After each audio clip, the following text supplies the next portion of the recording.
ভাইরা আমার, একটা ঘটনা আমি বিভিন্ন সময় অনেক জায়গায় বলেছি। আমার পরিচিত এক আল্লাহর বান্দা, মক্কায় তিনি হোটেলের ব্যবসা করতেন, এখনো আছেন, আমার খুব পরিচিত মানুষ। আমি গেলে ওনার হোটেলে উঠতাম মেসফালাতে। তো আমার একবার মনে আছে, বেচারা খুব মন খারাপ করে বসে আছেন। আমি জিজ্ঞেস করলাম, ভাই সমস্যা কি? উনি বললেন, ভাই আমি আজ বহুদিন এই হোটেলটার ব্যবসা করি, পুরো বিল্ডিংটা আমি সৌদি মালিক থেকে নিয়ে নেই সারা বছরের জন্য, সম্ভবত 1 মিলিয়ন রিয়াল এটার ভাড়া সারা বছরের জন্য। এরপর আমি এটা হাজিদের কাছে, ওমরাকারীদের কাছে, ভিজিটরদের কাছে ভাড়া দিয়ে দিয়ে আমি লাভ করি, তারটা তারে দিই। এটা অনেক দিন থেকে করি। হঠাৎ করে আমার আরেক বাংলাদেশি ভাই, কারণ আমাদের বাংলাদেশি ভাইরা দেশে বলেন আর বিদেশে বলেন, নিজের কাজ যা করে আরেকজনের পিছনে লাগালাগির পিছনে মেহনতটা আর একটু বেশি করে। এই বদ্রক আমাদের মধ্যে আছে না নাই? নিজের সরকার তেল দিতে পারি আর না পারে, আরেকজনের সরকারটা ক্ষতি করতে হবে, এটা হলো আমাদের নেশা। তো বলে যে এক বাংলাদেশি ভাই, সে আইসা আমার মালিককে ফুসলাইছে, বলে যে আরে তোমার বিল্ডিং এর ভাড়া তো 12 লাখ রিয়াল আছে, এই লোক তোমার 10 লাখ রিয়াল দিয়ে ঠকাচ্ছে, আমি 12 লাখ রিয়াল দিব, আমাকে দিয়ে দাও। তো সৌদিয়ান বেচারা 2 লাখ রিয়াল বেশি পাইছে, সে বলছে ঠিক আছে আমি আরেকজন তোমার দিয়ে দিলাম। এরে নিষেধ করে দিস, যারা নিষেধ করে দিছে আমার পরিচিত লোক, উনি মন খারাপ করছে যে এত বছর এই হোটেলটা আমি ধরে রাখছি, হারামের পাশে থাকতাম, এবার বন্দি করতাম, এখন হোটেলটা হাতছাড়া হয়ে গেছে। বলে যে ভাই আবার হোটেল কোত্থেকে মিলাবো না মিলাবো, এমনি আমি 1 মিলিয়নে উঠাইতে পারি না, কষ্ট হয়ে যায়, এটা করে লাভ করতে পারি না খুব বেশি। আর এই লোক 12 লাখ রিয়াল দিয়ে কিভাবে লাভ করবে, পারবে না। অযথা আমার পিছে একটু লাগলো আর কি, আমারকে এখান থেকে সরাইলো আর কি। তো আমি আর নতুন করে কোথাও সেট হবে না, মন খারাপ হয়ে গেছে, ভাই দেশে চলে যাব। উনি চলে আসছেন দেশে। দেশে আসার পরে আমি সান্ত্বনা দিলাম, ভাই এত বড় ক্ষতি হয়ে গেল, সারা জীবন যেটা দিয়ে ইনকাম করতেন, ফ্যামিলি চলতো, ব্যবসা বাণিজ্য 2-4 পয়সা যা হওয়ার হইতো সেটাও হাতছাড়া হয়ে গেল, থাক সবর করেন, আল্লাহ আপনাকে অন্যভাবে দিবে। বেচারা অনেক মন টন খারাপ করে দেশে চলে আসছে। হুজুর মানুষ সবরের ওয়াজ তো করবে, আর কি বলবে, এইসব মনে টনে করে হয়তো চলে আসছে আর কি। দেশে আসার কিছুদিন পর, দেশে আসার কয়েকদিন পরে, কিছুদিন পরেই দুনিয়াতে চলে আসলো করোনা ভাইরাস। এই যে করোনা হলো না, এই করোনা শুরু হয়ে গেছে। করোনা শুরু হওয়ার পর ওই যে এরে ল্যাং দিয়া বাইর করে দিয়া হোটেলটা নিয়ে নিছে, সে তো 12 লাখ গনে দিয়ে দিছে, কারণ সৌদিতে সিস্টেম হলো আগে ভাড়া অগ্রিম দিয়ে দিতে হয়। সৌদিয়ান মালিকের তো সব দিয়ে দিছে, সৌদিয়ান মালিক তার কাছে সব নিয়ে নিছে, টাকাও নেওয়া শেষ, করোনাও এসে হাজির হয়ে গেছে।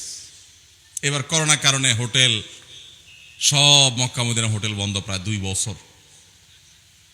তাহলে এবার টাকাগুলো সব কই গেছে? সৌদিয়ানের পেটে গেছে, গেছে না যায়নি?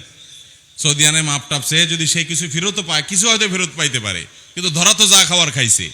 আর এ আল্লাহর বান্দাকে আল্লাহ তাআলা বাঁচাই দিছে, তার পুরো টাকাগুলো বাইচা সে মুট করে দেশে নিয়ে চলে আসছে। তাহলে সে মনে করছে তার ক্ষতি হয়েছে, চোখের পানি ফেলছে, কষ্ট হয়েছে, মনের কষ্ট, দুঃখ, হয়তো আল্লাহর প্রতিও মান অভিমান, আল্লাহ মাফ করুক, থাকতে পারে, কষ্ট থাকতে পারে যে আল্লাহ তোমার ঘরের পাশে থাইকা হারাম শরীফে প্রতি ওয়াক্ত নামাজ পড়ি, ইবাদত বন্দি করি, এত বছর ধরে তোমার কাছে এই নিয়ে আমি নিলাম যে তুমি আমাকে তোমার ঘর থেকে এভাবে ধাকমাক্কার বের করে দিলা। মন খারাপ করছে, কিন্তু লোকটা আসলে গর্তে পড়তে যাচ্ছিল, আল্লাহ তাআলা ধাক্কা দিয়ে তারে সরাই দিছে। সে না বুঝার কারণে, আমরা না বুঝার কারণে এরকম ধাক্কা খেয়ে বলি যে আল্লাহ আমার ধাক্কা দিলেন কেন, অথচ ধাক্কার পিছনে আমাদের কি আছে? কল্যাণ। এরকম ইমানদার প্রত্যেকটা বিপদে, প্রতিটা সমস্যা ইমানদার চিন্তা করবে যে এর মধ্যে কল্যাণ আছে। আল্লাহ কোরআনে বলেছেন, আসা আন তাকরাহু শাইআন ওয়া হুয়া খায়রুল লাকুম ওয়া আসা আন তুহিব্বু শাইআন ওয়া হুয়া কুরহুল লাকুম। তোমরা হয়তো অনেক কিছুকে তোমাদের জন্য ভালো মনে করো, অথচ সেটার পেছনে তোমাদের জন্য অকল্যাণ নিহিত আছে। আবার অনেকগুলোকে তোমরা ক্ষতির মনে করো, অথচ সেটার পেছনে তোমাদের জন্য উপকার নিহিত আছে। থাকতে পারে কি পারে না? অতএব ভাইরা আমার, দুনিয়াবি যে কোনো বিষয়, যে কোনো গুরুত্বপূর্ণ কাজ, যে কোনো গুরুত্বপূর্ণ বড় কাজ, এটা করার আগে 2টা আমল করতে হবে। এক হলো ইস্তেশারা, আর একটা হলো ইস্তেখারা। একটা হলো পরামর্শ গ্রহণ করা, আর হলো আল্লাহর কাছ থেকে কল্যাণ কোথায় আছে সেটা দোয়া করে, কামনা করে চেয়ে নেওয়া। চেষ্টা করবো তো ইনশাআল্লাহ। তাহলে ইস্তেখারা পুরাটা হলো কিন্তু একটা আমল। ইস্তেখারা মানে কিন্তু দোয়া, আল্লাহর কাছে এটা দোয়া, 2 রাকাত নামাজ পড়ে দোয়াটা পাঠ করা।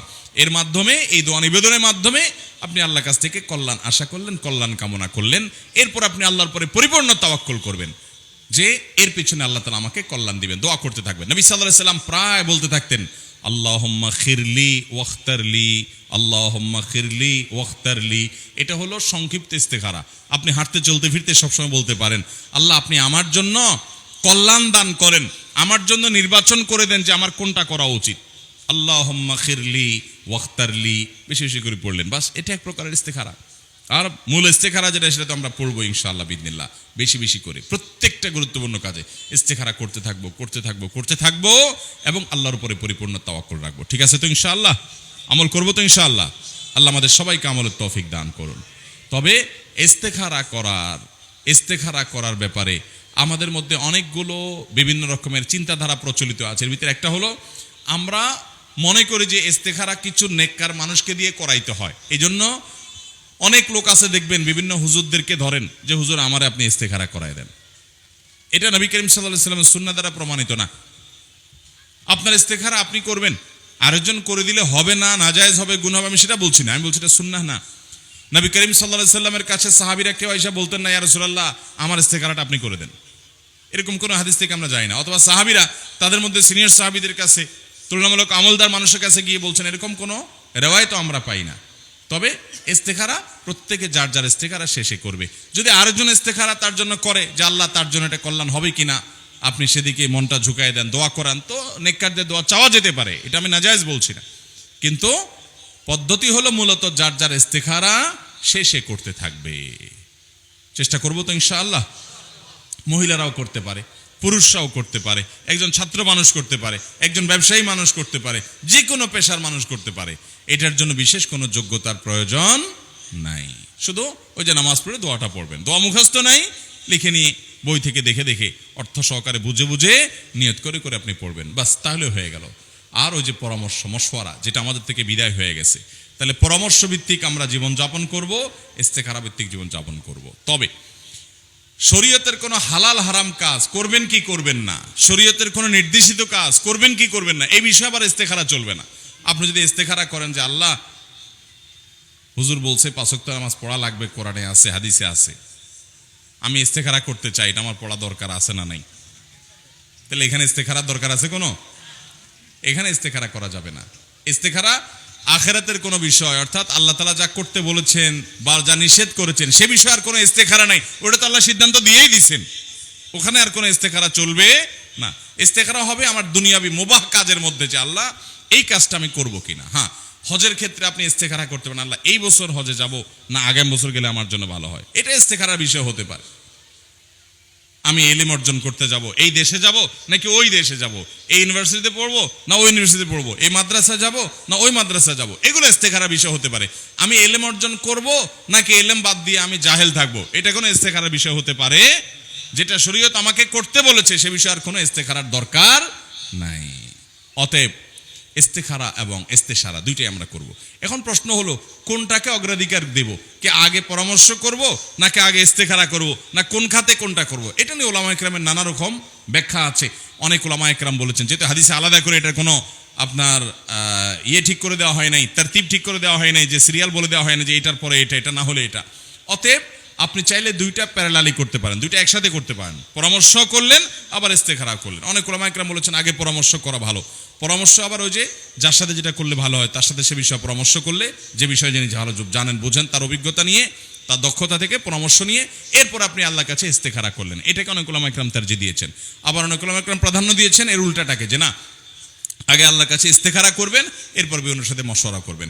আপনি চাইলে দুইটাই একসাথে করতে পারেন। আবার কিছু কিছু কাজ আছে যেখানে আপনার কাছে মনে হয় এখানে অভিজ্ঞতাটা বেশি দরকার, তাহলে সেখানে শুধু পরামর্শ করেন, কোনো অসুবিধা নেই। আবার যেখানে বিশেষ করে মানে অভিজ্ঞতা দিয়ে আসলে বলা কঠিন, একটা লোক তার সাথে আমি কাজ করব কিনা জানা কঠিন, আমি সেখানে আল্লাহর এলমে গায়েব থেকে সাহায্য নিলাম ইস্তেখারার মাধ্যমে, সেটাও করা যেতে পারে। তাহলে আল্লাহর এলমে গায়েব থেকে সাহায্য নেওয়ার যে সুযোগ আছে, এই সুযোগ আমরা হাতছাড়া করে বসে থাকি অনেকে, কত বড় কপাল পড়া, কত বড় হতভাগা আমরা। অতএব আমাদের দুনিয়াবী সকল গুরুত্বপূর্ণ সিদ্ধান্তে আমরা দুটি আমল করব ইনশাআল্লাহ, পরামর্শ গ্রহণ করা এবং ইস্তেখারা করা। এমনকি আপনি নিজে নিজে সিদ্ধান্ত নেবেন, নেন আলহামদুলিল্লাহ, অন্তত দোয়া পড়েন, আল্লাহুম্মা খিরলি ওয়াখতারলি, আল্লাহুম্মা খিরলি ওয়াখতারলি, আল্লাহুম্মা খিরলি ওয়াখতারলি। আল্লাহ আপনি আমার জন্য কল্যাণ দান করেন, আমার জন্য কল্যাণ নির্বাচন করে দেন কোথায় আছে। আল্লাহ তাআলা আমাদের সবাইকে আমল করার তৌফিক দান করুন। সবাই আমল করবো তো ইনশাআল্লাহ। জাযাকুমুল্লাহু খাইরা ওয়া আখিরু দাওয়ানা আলহামদুলিল্লাহি রাব্বিল আলামিন।